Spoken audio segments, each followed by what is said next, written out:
teman-teman pengurus Pokjawas PAI seluruh Indonesia, dengan keterbatasan waktu, kami akan menyampaikan rekomendasi dari hasil pertemuan 2 kali dengan pengurus pengawas PAI seluruh Indonesia, dan secara tertulis kami sudah mengajukan kepada Dirjen Pendis pada tanggal 13 November tahun 2020. Kemudian rapat koordinasi kedua seluruh ketua Pokjawas PAI yang ada di Indonesia pada tanggal 2.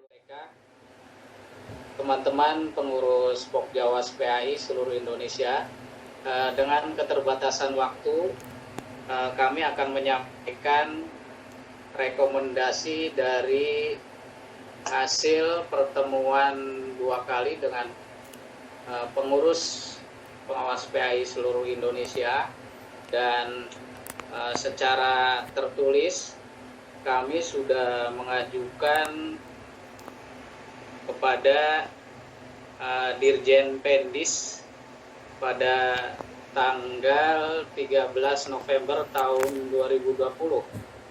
Kemudian rapat koordinasi kedua seluruh ketua Pokjawas PAI yang ada di Indonesia pada tanggal 25 November tahun 2020 menyepakati tuntutan persamaan hak dalam 4 hal. Karena secara regulasi kami pengawas PAI mempunyai kedudukan yang sama dengan pengawas yang lain, baik pengawas madrasah, pengawas umum, kemudian dengan pengawas agama lain. Awalnya itu bermula dari beredarnya draft tunjangan profesi pengawas, yang dalam hal ini merupakan turunan dari PP 19 tahun 2017. Draft itu dari Dirjen Pendis, nomornya belum diketahui, tahun 2020, yang menyatakan secara tertulis bahwa pengawas madrasah akan mendapatkan tunjangan profesi sebesar 2 kali gaji pokok. Sementara pengawas PAI yang berkantor sama dengan pengawas madrasah, kantornya sama dengan pengawas agama lain juga sama, mereka sudah lebih dahulu mendapatkan tunjangan kinerja selisih tukin, yang kita kenal selisih tukin atau selisih tunjangan terhitung dari tahun 2015 bulan November, walaupun ada beberapa daerah yang belum cair. Dan kami juga berkantor dengan teman-teman pengawas agama lain non-muslim, baik itu Kristen, Katolik, kemudian Hindu, Buddha. Mereka pada mendapatkan tunjangan perjalanan dinas setiap bulan sebesar 300.000. Kemudian untuk pengawas PAI sendiri, sampai saat ini juknis tunjangan selisih tukin ini belum terbit.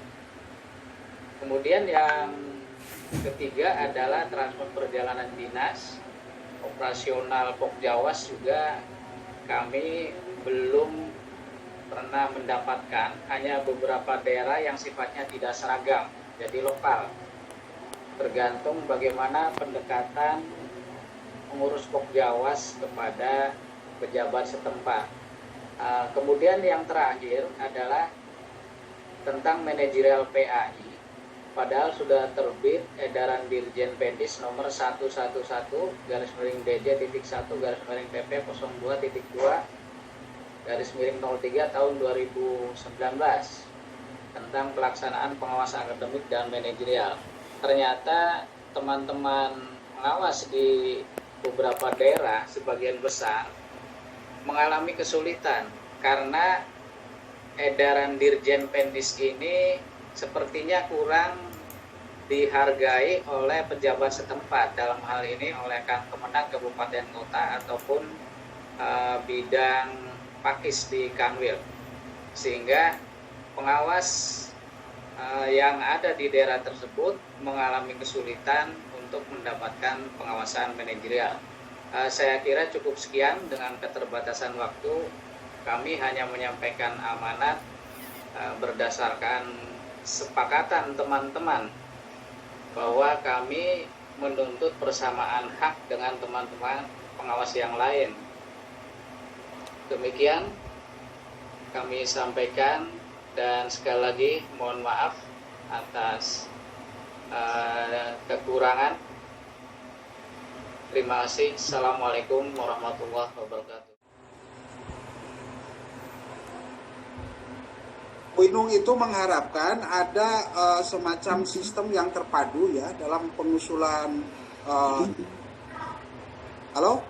Ya. Ya, silakan. Ya, Bapak.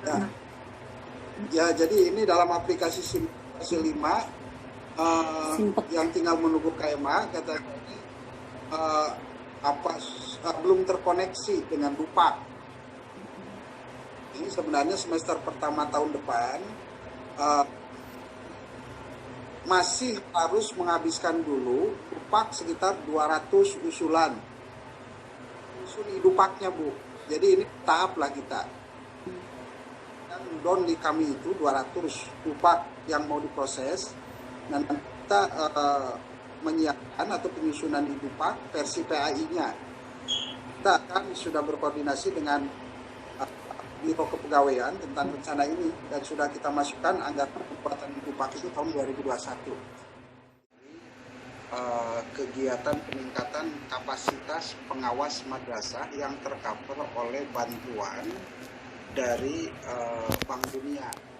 Jadi Bank Dunia itu meminjamkan uang banyak, itu sekitar 2,3 triliun, dan itu dipakai diantaranya untuk peningkatan kapasitas para pengawas, dan pengawas akhirnya juga menginisiasi untuk merancang aturan dalam bentuk juknis tunjangan profesi pengawas, karena memang ada mandat juga itu, walaupun di Dikbud juga sebenarnya belum begitu lancar pelaksanaannya, tapi ini diinisiasi ke sana.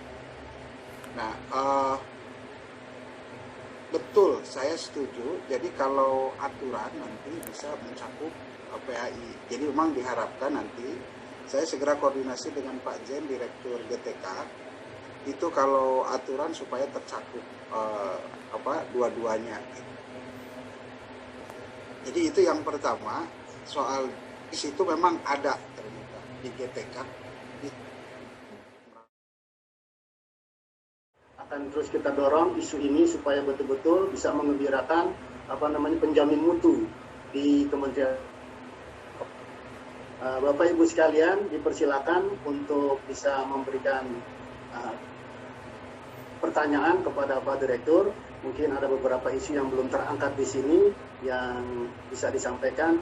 Dipersilakan. Mungkin karena keterbatasan waktu ya,